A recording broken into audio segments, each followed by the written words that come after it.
Morning मुलांनो, शुभ सकाळ. मराठी युवक भारती इयत्ता 12वी हा विषय आपण अभ्यासाला घेतलेला आहे आणि आपण अभ्यासत आहोत घटक निबंध लेखन. यामधील उपघटक आज अभ्यासणार आहोत निबंध लेखनाची पूर्वतयारी. पूर्वतयारी अभ्यासण्यापूर्वी निबंध लेखनामध्ये आपण निबंध लेखन म्हणजे काय आणि त्याचं स्वरूप अभ्यासलेलं आहे. तो व्हिडिओ तुम्ही पाहू शकता. चला तर पाहूया निबंध लेखनाची पूर्वतयारी कशी करावी लागते. प्रास्ताविक. निबंध लेखनाची पूर्वतयारी जाणीवपूर्वक करावी लागते. त्यासाठी श्रवण, संभाषण, वाचन, लेखन, निरीक्षण, मनन चिंतन, शब्दसंपत्ती विकास आणि लेखन सराव यावर भर दिला पाहिजे. पहा मुलांनो, भाषेची 4 कौशल्य आहेत. कोणत्याही भाषेची 4 कौशल्य असतात: श्रवण, संभाषण, वाचन आणि लेखन. आणि ती विकसित करावी लागतात. त्यासाठी प्रयत्न करावे लागतात. मनन चिंतन आणि शब्दसंपत्तीचा विकास करावा लागतो आणि लेखनाचा सराव देखील करावा लागतो. श्रवण, संभाषण, वाचन, लेखन ही 4 भाषिक कौशल्य यावर तर भर द्यायचाच. त्याचप्रमाणे निरीक्षण, शब्दसंपत्तीचा विकास आणि सराव. निबंध लेखनामध्ये या 7 बाबी फार महत्त्वाच्या आहेत आणि मग या प्रत्येक बाबीचा किंवा घटकाचा आपण सविस्तर अभ्यास करूया. नंबर 1, श्रवण. श्रवण करणे म्हणजे ऐकणे. आतापर्यंत तुम्ही श्रवण हे भाषिक कौशल्य बऱ्यापैकी आत्मसात केले आहेच. श्रवणातून शब्दसंपत्ती आणि विचार प्रक्रियेचा विकास होतो.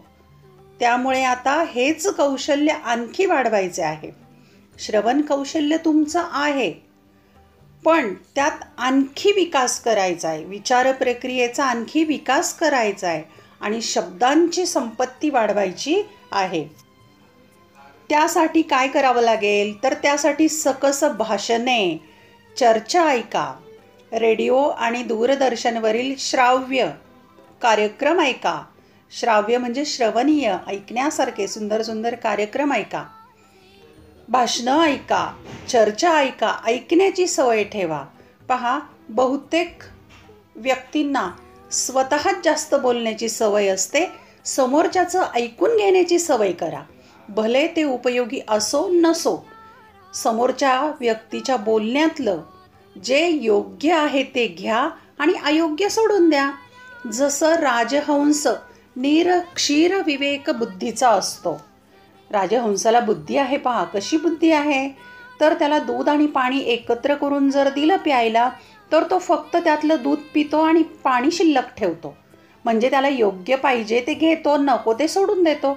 तशी वृत्ती आपण ठेवायची आहे. सकस भाषणं ऐकायची, चर्चा ऐकायच्या, रेडिओ, दूरदर्शन आणि इतर सुद्धा तुम्हाला आजच्या काळामध्ये इंटरनेटच्या माध्यमातून खूप प्रकारचं ज्ञान मिळू शकतं. वक्तृत्व स्पर्धेमधील भाषणे ऐका. केवळ आपणच बोलायचं असं नव्हे, दुसऱ्यांचं बोलणं ऐकायचं. पण मग काय ऐकायचं? चांगले चांगले लोकांची भाषणं ऐका. नितीन बानगुडे पाटलांचं असो किंवा अनेक तुम्ही इंटरनेटवर तर खूप अगदी महाराजांची कीर्तनं ऐकणं असो किंवा तज्ज्ञांची भाषणं असो, तुम्ही ती ऐका. आंतरजालावर उपलब्ध असलेली उत्तम व्याख्याने ऐका. वेगवेगळ्या प्रकारची व्याख्यानं तुम्ही ऐकू शकता. त्यातून आपली शब्दसंपत्ती वाढते, श्रवण करण्याची क्षमता वाढते आणि त्यातून आपली विचार प्रक्रिया देखील सुरू होते. सुंदर अर्थपूर्ण गाणी ऐका. तुम्ही बहुश्रुत व्हा. शब्द पहा किती सुंदर आहे. बहुश्रुत म्हणजे खूप ऐकणारे व्हा. बहु म्हणजे खूप आणि श्रुत म्हणजे ऐका. खूप ऐका, कमी बोला, जास्त लिहा. हां बोला, पण भाषणात बोला. अशा श्रवणातून निबंध लेखनास उपयोगी पडेल अशी बरीचशी माहिती तुम्हाला मिळू शकेल. म्हणजे श्रवण कौशल्य कसं आत्मसात करायचं तेच शिका. कधीकधी आपण ऐकतो, कानावर शब्द पडतात, पण ते मनाला भिडत नाहीत किंवा ते समजून घेतले जात नाही, केवळ ऐकलं जातं. ते हृदयापर्यंत भिडलं पाहिजे. कोणतंही जे तुम्ही ज्ञान घेतलेलं आहे ते प्रामाणिकपणे श्रवण करा, चिंतन करा, मनन करा, समजून घ्या. दुसरं कौशल्य आहे संभाषण. संभाषणातून भाषेच्या उपयोजनाची संधी मिळते. भाषेचं उपयोजन म्हणजे जी भाषा आपण बोलतो ती वापरायची संधी मिळते, उपयोजन करायची संधी मिळते आणि विचाराला चालना मिळते. कारण समोरच्याबरोबर संभाषण करायचं आहे, संवाद करायचा आहे, मुद्दे मांडायचे असतील, वादविवाद असेल किंवा आपलं म्हणणं मांडायचं असेल तर तिथे विचाराला चालना मिळते. जेव्हा जेव्हा शक्य होईल तेव्हा तेव्हा वक्तृत्व स्पर्धांमध्ये, परिसंवादांमध्ये, चर्चांमध्ये सहभागी व्हा. खरं तर मुलांना हा मुद्दा फार महत्त्वाचा आहे की कॉलेजमध्ये वेगवेगळ्या प्रकारच्या स्पर्धा होतात. एवढंच नव्हे तर बाहेरही खूप वेगवेगळ्या प्रकारच्या स्पर्धा होत असतात. संधी मिळते बोलण्याची, पण तुम्ही व्यासपीठापर्यंत जायला हवं. तिथे जाऊन आपले विचार मांडण्याची जेव्हा तुम्हाला सवय लागेल तेव्हा लेखनसुद्धा चांगलं होऊ शकेल तुमचं. म्हणजे संभाषण चांगलं झालं की लेखनही चांगलं होईल. वक्तृत्व स्पर्धेमध्ये सहभागी होणं प्रत्येक विद्यार्थ्याने खूप आवश्यक आहे. भले तुम्हाला भीती वाटत असेल पण ती घालवण्याचा प्रयत्न करा. सुरुवात अगदी 4 वाक्यांच्यापासून करा. आवडत्या विषयांवर बोला, शिक्षकांशी चर्चा करा. खूप मुलं शिक्षकांना शंका विचारायला सुद्धा घाबरतात, शिक्षकांशी बोलायला सुद्धा घाबरतात. असं न करता उलट चालतं बोलतं विद्यापीठ आहे शिक्षक म्हणजे. शिक्षक कोणत्याही विषयाचा असो, कुठलाही असो, कोणत्याही पातळीवरचा जो शिक्षक आहे, भले कंटेंट वेगळं असू शकेल, म्हणजे अभ्यासक्रम वेगवेगळा असेल, विषय ज्ञान वेगळं असेल, परंतु तो जे काही सांगेल ते नक्कीच उत्तम असेल. त्या शिक्षकांच्या बरोबर चर्चा करत जा, बोलत जा, न घाबरता, न संकोचता. उलट विद्यार्थ्यांना असं वाटतं आपण शिक्षकांना शंका विचारली, बोललो तर आवडणार नाही त्यांना किंवा इतर मुलं हसतील. असा विचार अजिबात न करता शिक्षकांशी बोला. तुम्हाला भरपूर ज्ञान मिळेल. जसं गुगल तुमचा गुरु आहे, शिक्षक गुरु फक्त भाषणापुरते म्हणू नका, तर त्यांच्याकडून खरोखर ज्ञान ग्रहण करण्याचा प्रयत्न करा. संधी मिळेल तिथे व्यक्त व्हा. जिथे संधी मिळेल तिथे आपले विचार सुसूत्रपणे मांडण्याची सवय करा. जे बोलायचं आहे ते व्यवस्थित आणि सुसूत्रपणे मांडणी करून बोला. त्यामुळे भाषेत सहजता, प्रवाहीपणा येण्यास मदत होईल. पाण्यासारखं प्रवाही अगदी सहजपणे तुम्ही बोलू शकाल. पहा, तुम्ही नटसम्राट चित्रपट पाहिलाय, नाटक पाहिलाय, किती सुंदर संवाद आहेत, किती सुंदर वाटतं ते बोलायला, ऐकायला, पाहायला. मग तुम्हाला असं वाटत नाही का तसंच बोलावं, तसंच वागावं, तसंच आपण इतकी सहजता भाषेमध्ये असावी? तसा तुम्ही प्रयत्न नक्की करू शकता. तो निबंध लेखनासाठी उपयुक्त ठरेल. म्हणजे संभाषण अतिशय उपयोगी आहे. पुढचं कौशल्य पाहूया, वाचन. वाचेल तो वाचेल असा निबंधही लिहिता तुम्ही, भाषणही करता. मग वाचन किती महत्त्वाचं आहे. भरपूर वाचन करा. दैनिक वृत्तपत्रे, अन्य नियतकालिके, आवडीची पुस्तके वाचत राहा. खरे तर मुलांनो, आजचा तुमचा असा काळ आहे की इंटरनेटच्या माध्यमातून तुमच्यासमोर, छोट्या मोबाईलच्या माध्यमातून तुमच्यासमोर वेगवेगळ्या प्रकारची PDF फाईल, पुस्तकं येतात, ती वाचा. भले तुम्ही दुकानात जाऊन पुस्तक विकत घेऊन वाचू शकत नाही किंवा नाही जमत आहे, किंवा ग्रंथालयात जाऊन पुस्तक घेऊन वाचणं नाही जमत आहे, पण तुमच्या मोबाईलमध्ये तुम्हाला भरपूर प्रकारची पुस्तकं वाचायला मिळू शकतात. इंटरनेटवर खूप प्रकारचं साहित्य उपलब्ध आहे, ते वाचा. खूप जितकं वाचलं तितकं माणूस समृद्ध होत जातो. आंतरजालावरही मजकूर वाचनीय खूप प्रकारचा उपलब्ध आहे, तो वाचा. पाठ्यपुस्तकातील गद्य, पद्य, पाठांशी मिळते जुळते लेखन, पूरक वाचन करत राहा.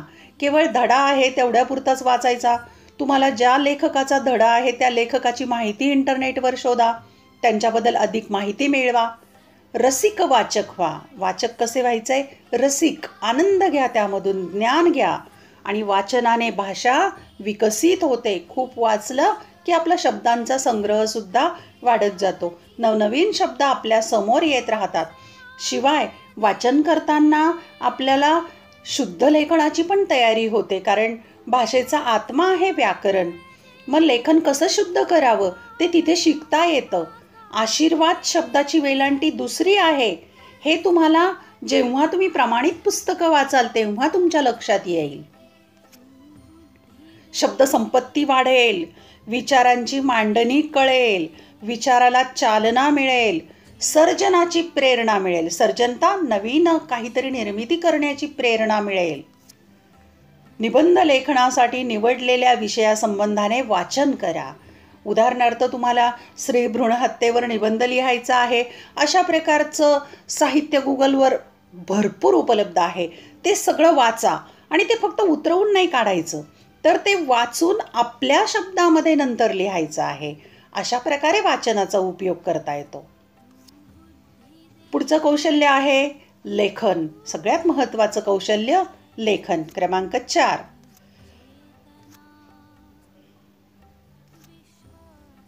तुमच्या श्रवण, संभाषण, वाचन यामध्ये जे तुम्हाला आवडले, सुचले, पटले ते लिहून ठेवा. तुमच्या वाचनात, ऐकण्यात जी जी उपयुक्त माहिती येईल ती माहिती वहीत तत्परतेने लिहून ठेवा. ही माहिती फावल्या वेळात वाचत राहा. या माहितीचा वापर कोणत्या निबंधात कसा, किती करता येईल याचा विचार करून ठेवा. मुलांना तुम्हाला माझी गोष्ट सांगते पहा. मला इयत्ता 11वीपासून लेखनाची सवय लागली. लेखनाची सवय अशी लागली की मृत्युंजय ही कादंबरी वाचनामध्ये आली आणि वाचनाचं वेड इतकं वाढलं प्रचंड, आणि ती कादंबरी इतकी आवडली की मी त्या कादंबरीमधले परिच्छेदच्या परिच्छेद एका वहीमध्ये लिहून ठेवले. आणि त्यानंतर वाचन आणि लेखन सातत्याने माझं खूप वाढत गेलं. असं तुम्हीही करू शकता. जे आवडेल ते लिहा, संग्रह करा. आता हे सर्व करण्यासाठी मुद्दाम वेगळा वेळ काढण्याची गरज नाही. येता जाता, विश्रांतीच्या वेळी, फावल्या रिकाम्या वेळी तुम्ही हे सर्व करू शकता. हे सर्व सहजपणे आवडीने करण्याची सवय लावून घ्या. आणि एकदा आवड लागली की सवड मिळते. असं म्हणतात ना व्यवहारात, आवड असेल तर सवड मिळते. यालाच व्यासंगाची सुरुवात म्हणतात. व्यासंग, व्यासाचा संग करायचा आहे. व्यास ऋषीचं नाव आहे पहा मुलांना. व्यासंगाची सुरुवात, त्यांच्याबरोबर संग, त्यांच्यासारखं व्हायचं आहे. होणार नाही पण त्यांच्यापर्यंत, त्यांच्या वाटेवर जायचं आहे. आणि तो व्यासंग आपण वाढवत न्यायचा आहे ज्ञानाचा. विविध विषयांची सखोल माहिती लिखित स्वरूपात सतत जवळ ठेवणे हे तुमच्या निबंध लेखनाचे बीज भांडवल आहे. शब्द पहा किती सुंदर आहे. बीज भांडवल. तुमचं बीज आहे, त्या बीजापासून मोठं रोप निर्माण होणार आहे लेखनाचं. मग तुम्ही वाचत राहा, थोडंसं लिहित राहा. जे जे आवडेल ते वहीवर नोंद करायची सवय करा. लेखनाचा कंटाळा मात्र अजिबात करू नका. त्यातून 2 फायदे होईल. तुमचं हस्ताक्षर पण सुधारेल आणि लिहिलेलं तुम्हाला इतर ठिकाणी उपयोगाला पण येईल. शिवाय जे लिहिलंय त्याचा तुम्ही विचार कराल. म्हणजे शील आणि चारित्र्य, तुम्ही संस्कार संपन्न आणि सर्व गुण संपन्न व्हाल. लेखनाच्या सरावामुळे विचारांमध्ये नेमकेपणा येऊन शब्दांकनाचा सराव होतो. आणि लेखनाचा सराव केला की विचार पण नेमकेपणाने सुचतात आणि मग लिहिता येईल सहजपणे. पुढची बाब आपण पाहूया. काय आवश्यक आहे बरं? पूर्वतयारीत निरीक्षण. 5 क्रमांक, निरीक्षण करायचं आहे. मुलांना तुम्हाला इथे एक गोष्ट पण सांगणार आहे मी. आपल्या भोवती घडणाऱ्या घटनांचे बारकाईने निरीक्षण करा. बारकाईने निरीक्षणाची एक गोष्ट सांगते मी. एक टीचर होते, आपल्या वर्गामध्ये गेले. त्यांनी एक पाण्याचा ग्लास नेला. पाण्याच्या ग्लासामध्ये पाणी ओतलं आणि थोडीशी माती टाकली मुलांच्या समोर. आणि मुलांना सांगितलं, मी आता इथे टेबलवर ग्लास ठेवला आहे, प्रत्येकाने यायचं आणि आपलं बोट त्याच्यामध्ये बुडवायचं, त्या पाण्यामध्ये तोंडात घालायचं. मी प्रथम तसं करतो. मग काय केलं शिक्षकांनी, आपलं बोट त्या घाणेरड्या पाण्यात बुडवलं, तोंडात घातलं. मुलांना सांगितलं क्रमाने या. प्रत्येक मुलगा मुलगी क्रमाने आले, पाण्यात बोट बुडवलं आणि चाटून घेतलं आणि जागेवर जाऊन बसले. मग शिक्षकांनी सांगितलेलं आहे, मुलांनो, वर्गातील सर्व मुलांची निरीक्षण क्षमता 0 आहे. मुलं म्हणाले, कसं? आम्ही तर तुमची आज्ञा पालन केलं, जसं सांगितलं तशी कृती केली. मुलांनो, मी काय केलं ते तुम्ही बघितलंच नाही. मी माझ्या उजव्या हाताचं पहिलं बोट पाण्यात बुडवलं, पण तोंडात मात्र दुसरं बोट घातलं. आले लक्षामध्ये? मुलांनी ते पाहिलंच नाही. मुलांनी सरसकट नजर दिली. टीचरने बोट बुडवलं आणि तोंडात घातलं, पण कोणतं घातलं हे लक्ष दिलं का? नाही. इतकं बारकाईने निरीक्षण करण्याची क्षमता आपली विकसित व्हायला पाहिजे. एखादे प्रदर्शन, मंडई, रेल्वे स्टेशन, ग्रंथालय, उपहारगृह, बाजार, मेळावे, सभा, संमेलने, अशा ठिकाणी कोणकोणत्या घडामोडी घडत असतात, तिथली माणसे, तिथले संवाद, त्यांचा पेहराव, हालचाली इत्यादी सहजपणे बघत राहा. मुलांना तुम्ही फिल्मी कलाकारांचे इंटरव्ह्यूज ऐकता पाहता, ते सांगत असतात की अमुक एक प्रसंग पाहिला आणि त्यातून मला ते पात्र सुचलं, मग मी तसा अभिनय केला आणि तो अमर झाला. असंच निरीक्षणाची क्षमता ठेवतात ते, म्हणून त्यांची जी कला आहे ती बहरते. तसं आपणही आपली जर निरीक्षणाची क्षमता उत्तम ठेवली तर आपलीही लेखनाची कला उत्तम का होणार नाही? निसर्गाचे, पशुपक्ष्यांचे, क्रिकेट मॅचचे, रहदारीचे निरीक्षण करा. रस्त्याने चाललेलो आहोत आपण, आपल्या विचारात गुंग होऊन न चालता डोळे उघडे ठेवून म्हणजे निरीक्षण क्षमता उघडी ठेवून आपण जर चाललो तर नक्कीच आपल्याला जिथे तिथे आपली जेव्हा नजर उघडी होईल, आपण समोर पाहू तेव्हा आपल्याला लेखनासाठी विषय मिळेल, शब्द मिळतील आणि आपला संग्रह वाढेल. हे सर्व येता जाता होऊ शकते. याला काही वेगळा वेळ द्यायची काही गरज नाही आहे. निरीक्षणाच्या क्षमतेला तुम्हाला वेगळा वेळ काढायचाच नाही आहे तुमच्या दैनंदिन जीवनामधून. या निरीक्षणामधून तुम्हाला साध्या साध्या गोष्टींमध्येही मोठा आशय गवसेल, जो निबंध लेखनाला उपयोगी पडू शकतो. की उदाहरणार्थ गुरुत्वाकर्षणाचा सिद्धांत आहे. फक्त एक दृश्य पाहिलेलं आहे न्यूटनने की एक सफरचंदाचं फळ खाली पडलं आणि मग गुरुत्वाकर्षणाचा सिद्धांत त्यांनी शोधला. म्हणजे एकच छोटी गोष्ट होती, पण ते निरीक्षणात आली आणि मग त्याचं संशोधन झालं.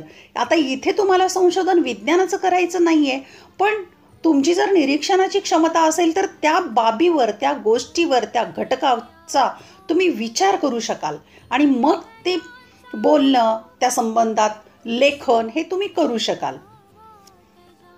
विशेषतः वर्णनात्मक निबंधात हे निरीक्षण तुम्हाला खूपच उपयोगी पडेल.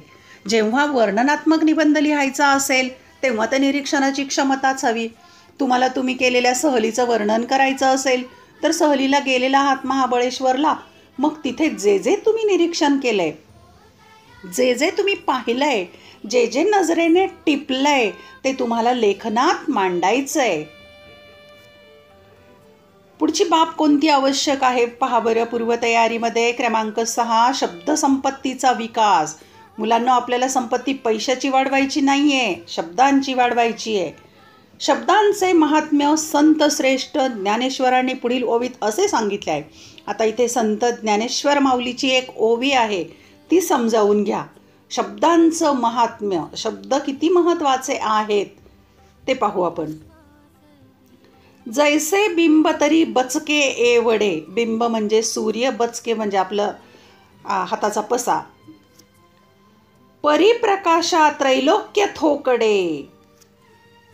शब्दांची व्याप्ती तेने पाडे अनुभवावी. श्री ज्ञानेश्वरी अध्याय क्रमांक 4 आणि ओवी क्रमांक 215. याचा अर्थ पाहू आपण. जैसे सूर्यबिंब दिसायला तळ हाता एवढेच दिसते. आपल्याला सूर्य लांबून तळ हाता एवढाच दिसतो छोटासा, पण त्रिभुवने उनी पडावीत इतका त्याचा प्रकाश असतो. की त्रैलोक्य 3 भुवने उनी पडावीत इतका त्याचा प्रकाश असतो. म्हणून अशी शब्दसंपत्ती आपण वाढवली पाहिजे. अगदी त्याचप्रमाणे शब्दांचे व्यापकपणही तुमच्या अनुभवास येईल. शब्दसुद्धा दिसतो सूर्यबिंबासारखा, पण त्याची व्यापकता खूप मोठी आहे. शब्दांच्या सहाय्याने क्रांती होऊ शकते. एखाद्याचं मन बदलू शकतं फक्त शब्दांच्या सहाय्याने. शब्दसंपत्तीच्या संदर्भातच आणखी थोडी माहिती आपण घेऊया इथे. उत्तम निबंध लेखनासाठी शब्दनिवडीचे महत्त्व सर्वात जास्त असते. म्हणून तुम्ही शब्दांची संपत्ती मिळवा, वाढवा. छान छान शब्द जर तुम्ही निबंध लेखनात लिहिले तर तुमच्या लेखनाला अतिशय उत्तम गुण मिळू शकतात. शब्द श्रीमंत व्हा. पैशाने श्रीमंत तर होणारच आहात, पण शब्दाने सुद्धा श्रीमंत व्हा. या शब्द श्रीमंतीचा अचूक, नेमका, योग्य आणि परिणामकारक वापर केव्हा आणि कसा करायचा याचे कौशल्य आत्मसात करा. पण एक लक्षात ठेवा मुलांनो, ही शब्दसंपत्ती मिळवलेली आहे, पण योग्य ठिकाणी खर्च करा, योग्य ठिकाणी वापर करा. जसा पैसा आपण योग्य ठिकाणीच वापर करतो, खर्च करतो, त्याप्रमाणे शब्दाची संपत्तीसुद्धा योग्य आणि नेमक्या पद्धतीने वापरा. समानार्थी शब्द. तुम्हाला समानार्थी शब्द माहिती पाहिजेत. एका सूर्याला कितीतरी समानार्थी शब्द आहे. चंद्राला कितीतरी आकाश म्हटलं, आभाळ म्हणतात, नभ म्हणतात, आकाश म्हणतायत, मग तुम्हाला गगन म्हणतायत. हे शब्द तुम्हाला माहिती पाहिजेत. प्रत्येक शब्दाची छटा वेगळी आहे. जसं इंद्रधनुष्याच्या वेगवेगळ्या छटा आहेत की नाही, वेगवेगळे रंग आहेत की नाही, तशा शब्दांच्या छटा आहेत, रंग आहेत. ते तुम्हाला समजले पाहिजेत, योग्य ठिकाणी वापरता आले पाहिजेत. विरुद्धार्थी शब्द माहिती पाहिजेत. एका शब्दाबद्दल अनेक शब्द, अनेक शब्दांबद्दल एक शब्द, तत्सम शब्द, सुंदर वचने, वाक्प्रचार, म्हणी, काव्यपंक्ती, संस्मरणीय अवतरणे, अलंकारिक वाक्ये, छोटेसे चुटके इत्यादींचा संग्रह तुमच्याकडे असलाच पाहिजे. आता यासाठी तुम्ही एक स्वतंत्र वही करू शकता आणि ह्या बाबी जिथे जिथे मिळतील, जिथे जिथे ज्या ज्या आवडतील त्या तुम्ही लिहून ठेवा. त्याचा केव्हाही आयुष्यभर उपयोग होईल. पुढची बाब काय आवश्यक आहे? आता सराव करायचा. शब्दसंपत्ती मिळवलेली आहे, आता सरावाच्या संदर्भात पाहूया. उत्तम निबंध लिहिता यावा यासाठी लेखन सराव हवाच. की तुम्ही परीक्षेमध्ये काय करता, निबंधाला सगळा पेपर झालेला आहे, उरलेला वेळ निबंधाला घालवायचा आहे, म्हणून जसं जे आठवेल त्याचे विचार न करता तुम्ही जसं आठवेल तसं सलग लिहित राहता. तसं न करता निबंध लेखनापूर्वी मनात त्याचे मुद्दे तयार करायचे आणि 5-7 मुद्दे निबंध लेखनाच्या सुरुवातीला लिहायचे आणि त्या मुद्द्यांच्या प्रमाणे विश्लेषण, पॅरेग्राफ, परिच्छेद करून लिहायचं आहे. म्हणजे लेखन सराव करायचा. एकाच निबंधाची सुरुवात वेगवेगळ्या पद्धतीने कशी करता येईल, एकाच निबंधाचा समारोप म्हणजे शेवट वेगवेगळ्या प्रकारांनी कसा करता येईल, एकाच निबंधाचा मध्य वेगवेगळ्या मुद्द्यांनी कसा विस्तारित करता येईल याची सुरुवात करायची आहे, सराव करायचा आहे. आणि शिवाय निबंधाची सुरुवात पण सुंदर पाहिजे, मध्य पण व्यवस्थित मांडलेला पाहिजे विषयाला अनुसरून आणि शेवटही सुंदर करावा लागेल. 3 अंक असतात निबंधाचे. हे 3 अंक फुलवायचे आहेत. उदाहरणार्थ इयत्ता 5वीला माझी कन्या असताना तिला निबंध वृक्षाचं मनोगत होतं. मग निबंध लिहायचा होता. मी मुलांना निबंध लिहून कधी दिला नाही, पण मात्र मौखिकदृष्ट्या त्यांना सांगायची की असं लिहा, तसं लिहा. मग तिला मी कल्पना दिली की वृक्षाचं मनोगत लिहायचं आहे. मग असं सांगितलं तिला की मी रस्त्याने चालली होती, अचानक मागून सळसळ पानांचा आवाज आला आणि मला एक निष्पर्ण झालेलं झाड दिसलं.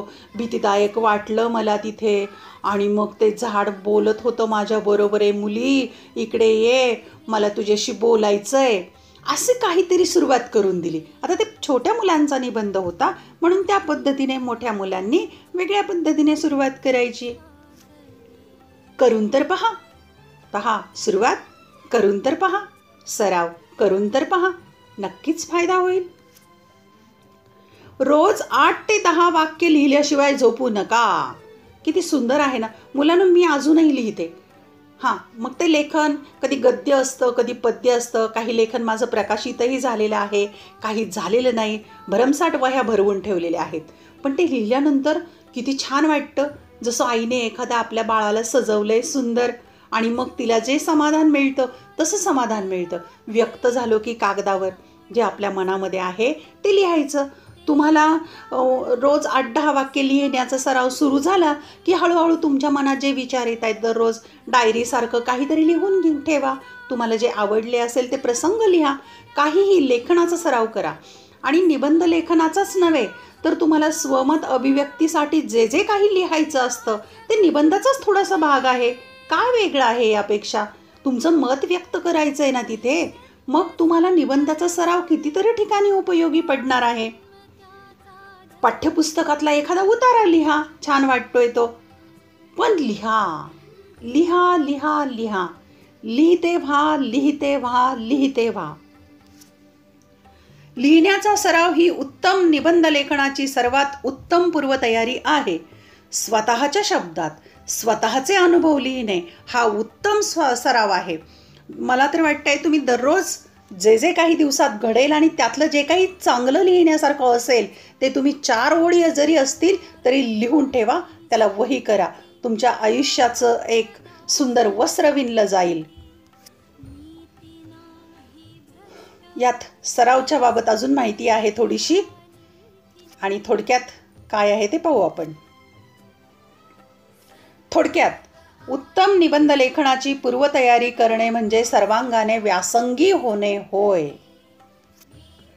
लेखन विषय क्रमाक्रमाने कसा फुलवता येईल, तो सुसूत्रपणे कसा मांडता येईल, त्यासाठी स्वतःचे शब्द, स्वतःची भाषा, स्वतःची शैली कशी विकसित करता येईल याचा विचार केला पाहिजे. चिंतन मनन केले पाहिजे. आपले लेखन सहज, सुलभ, प्रवाही, अर्थवाही शब्दात कसे होईल, वाचकांना ते वाचावेसे कसे वाटेल हा विचार सतत मनात घोळू द्या. आणि मुलांनो, तुमचं लेखन सुधारलं तर केवळ फक्त निबंध लेखनापुरतंच मर्यादित नाही राहणार ते. तुमचं आयुष्यभर ते उपयोगाला आहे. एवढंच नव्हे तर तुमच्या लेखनाच्या कलेवर तुमचं करिअर घडू शकतं. तुम्हाला तुमच्या लेखनाच्या कलेच्या सहाय्याने नोकरी मिळवण्यासाठी पोटापाण्याचा उद्योग म्हणून अनेक प्रकारच्या ठिकाणी ती कला उपयोगी आहे. पुढे उपयोजित मराठीत ते आपण अभ्यासणार आहोतच. त्यामुळे लेखन कला साधी लेखनाची कला पण ती तुमचं जीवन फुलवू शकते. मग थोडक्यात पाहूया आता बरं, उत्तम अशा प्रकारचं निबंध लेखन कसं करायचं. त्यासाठी काही टिप्स आहेत, काही बाबी आहेत. पाहू. निबंध लेखन करताना खालील बाबी महत्त्वाच्या असतात. आकर्षक सुरुवात, म्हणजे जे सुरुवात केलेली आहे तीच इतकी वाचनीय की वाचकाला वाटलं पाहिजे अरे पुढे छान लिहिलं असेल, काय पुढे काय लिहिलंय, अशी उत्कंठा वाढवणारं. एकात एक गुंफलेले संयुक्तिक मुद्दे आणि जे मुद्दे मांडलेले आहेत ते असं साखळीप्रमाणे एकात एक उलगडत गुंफत जायचं आहे. आणि शेवट परिणामकारक शेवट. म्हणी, वाक्प्रचार, सुभाषिते इत्यादींचा सुयोग्य वापर. आता या गोष्टी पण खूप नाही लिहायच्या. अगदी योग्य, समर्पक, आवश्यक त्या विषयाला अनुसरून. अवतरणांचा गरजेनुसार आणि प्रमाणशीर वापर. प्रमाणशीर शब्द महत्त्वाचा की तुम्हाला खूप अवतरणं येत आहेत, सुविचार येत आहेत, मग जास्त लिहायचे हा पण दृष्टिकोन ठेवायचा नाही. आवश्यक तितकंच लेखन करायचं. शब्दरचना कशी? अर्थपूर्ण, विषयाला अनुसरून अर्थपूर्ण शब्दरचना. विरामचिन्हांचा आवश्यक तेथे वापर. आता विरामचिन्ह तुम्ही अभ्यासलेली आहेत. विरामचिन्ह न घातल्यास किंवा एखाद्या ठिकाणी वापरायचं राहिल्यास अर्थाचा अनर्थ होतो. म्हणून योग्य ठिकाणी योग्य विरामचिन्हांचा वापर आवश्यक आहेच. परिच्छेदाची रचना. तुमची रेल्वेची गाडी सलग एका पानापासून दुसऱ्या पानापर्यंत जाणं खूप अयोग्य आहे. तर आवश्यक तिथे एक मुद्द्याला एक परिच्छेद करू शकता. मुद्दा संपला, नवीन मुद्दानुसार तुम्हाला लेखन करायचं आहे, परिच्छेद करा म्हणजे पॅरेग्राफ करा. लेखन नियमानुसार सुवाच्य लेखन. लेखन नियम, व्याकरणाचे जे प्रमाणित नियम आहेत ते नियम तुम्ही शिका. आणि त्याप्रमाणे लेखन ऱ्हस्व दीर्घ वगैरे लेखन शिकून घ्या. नियम ते अभ्यासात. त्याचा व्हिडिओ मी वेळ मिळाल्यास करून टाकेल. आणि सुवाच्य म्हणजे समोरच्याला वाचता आलं पाहिजे, ते दुसऱ्याला ते वाचनीय वाचता आलं पाहिजे तुम्ही लिहिलेलं. नाही तर तुमचं निबंध शब्दावरचा जर अनुस्वार न वर गेला, इकडच्या ध वर गेला, तर त्याचा अर्थ काय होईल, उच्चार काय होईल, तुम्हीच विचार करा. प्रासादिक भाषाशैली, आणि भाषाशैली पण खूप छान, सत्यनारायणाच्या प्रसादासारखी मधुर, गोड, पावन, पवित्र अशी सुंदर वाटली पाहिजे. पाल्हाळ आणि पुनरुक्ती होणार नाही याची काळजी घ्या.